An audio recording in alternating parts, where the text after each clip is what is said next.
स्वास्थ्य विभाग द्वारा भिवानी में लिए गए पानी के सैंपल के चौंकाने वाले मामले सामने आए हैं। दरअसल आपको जानकारी दे दें कि स्वास्थ्य विभाग की ओर से यहां पर 16,616 सैंपल्स लिए गए थे, जिनमें 2,217 सैंपल्स फेल आए हैं। आपको बता दें कि भिवानी शहर की जनता के स्वास्थ्य के साथ जो है वो खास तौर पर खिलवाड़ किया जा रहा है। चौंकाने वाले मामले जो है वो पानी के परीक्षण में सामने आए हैं और ये भी देखने को मिला है कि भिवानी वासियों को दिया जा रहा पानी जो है वो स्वास्थ्य के लिए हानिकारक है।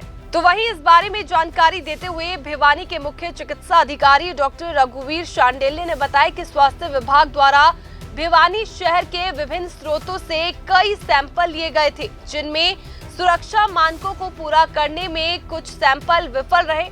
उन्होंने कहा कि उनके द्वारा संबंधित अधिकारियों को सूचित कर दिया गया है कि इस मुद्दे को हल करने के लिए मिलकर काम किया जाए।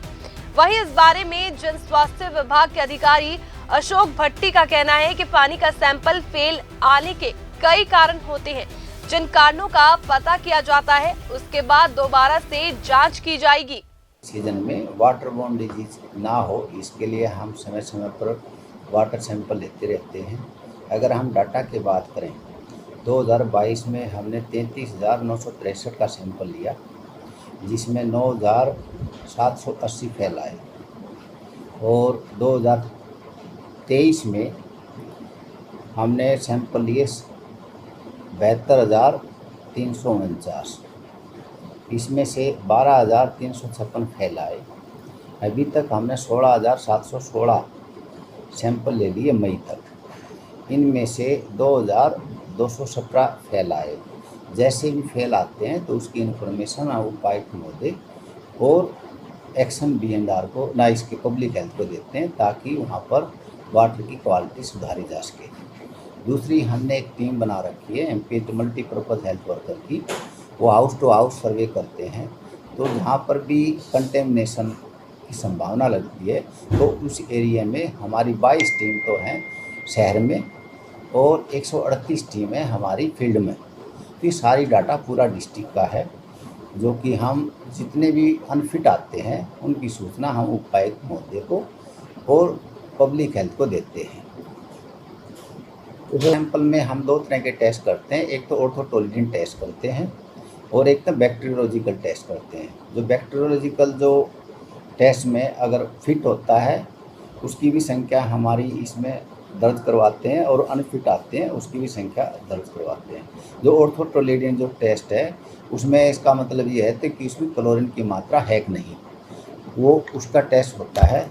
इसमें भी हमें अभी 2024 में तो ऑर्थोटोलिडीन कोई नेगेटिव नहीं आया है कि, लेकिन 2022 और 2023 में 22 में हमारा 18 केस नेगेटिव आए थे और 23 में 4 आए थे। और अभी तक ऑर्थोटोलिडीन जो क्लोरीन की मात्रा वो तो प्रेजेंट है, लेकिन बैक्टीरियोलॉजिकल जो टेस्ट होते हैं उसमें ह्यूमन कंजम्पशन के लिए अनफिट पाए गए हैं, वो 2,217 हैं। और हमारा टारगेट है कि हम 150 से 200 सैंपल डेली कलेक्ट करवा करके जितने भी अनफिट पाए जाते हैं उसकी सूचना हम उपायुक्त को देते हैं। हमारा मकसद यही है कि इसके पीने के पानी की कोई कंटेमिनेशन ना हो करके उल्टी दस्त के मरीजों की संख्या ना बढ़े, क्योंकि ये सीज़न है, इसमें उल्टी दस्त के मरीजों की संख्या बढ़ जाती है। पानी से फैलने वाली एक उल्टी दस्त बीमारी होती है, एक मोतीधारा होता है, एक पीलिया होता है। तो संख्या ये जो वैसे तो ट्रीटेबल होती है, लेकिन इसमें ये एक नोटिफाइबल होती है कि हम इसमें कोई बीमारी है जैसे कोलरा है तो वो उसमें पाया जाता है कि इसमें मरीजों को संख्या बढ़ाने की एपिडेमिक्स होने से रोका जा सकता है, तो ये हम कार्रवाई इसके अनुसार करते हैं। जो कंजम्पशन है, एक तो आइस की फैक्ट्रियां हैं, एक जो RO का जो पानी सप्लाई करते हैं उनका है, और एक पब्लिक हेल्थ का जो पानी ना टैप वाटर में आता है इनका।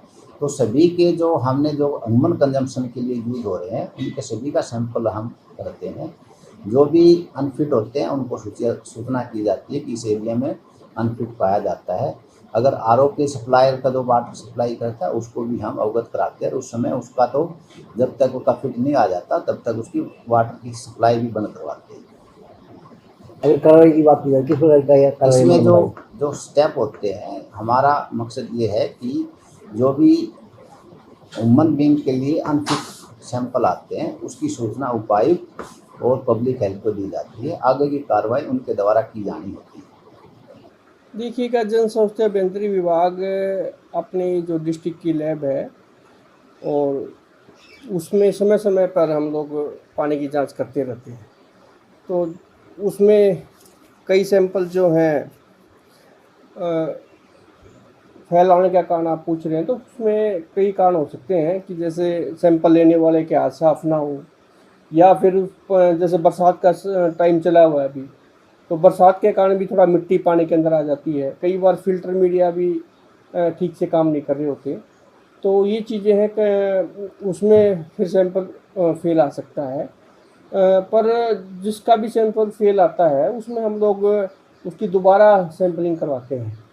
तो दोबारा जब सैंपलिंग कराते हैं तो इन चीज़ों का ध्यान रखते हैं कि भाई वो दस्ताने पहन के आप सैंपलिंग करें।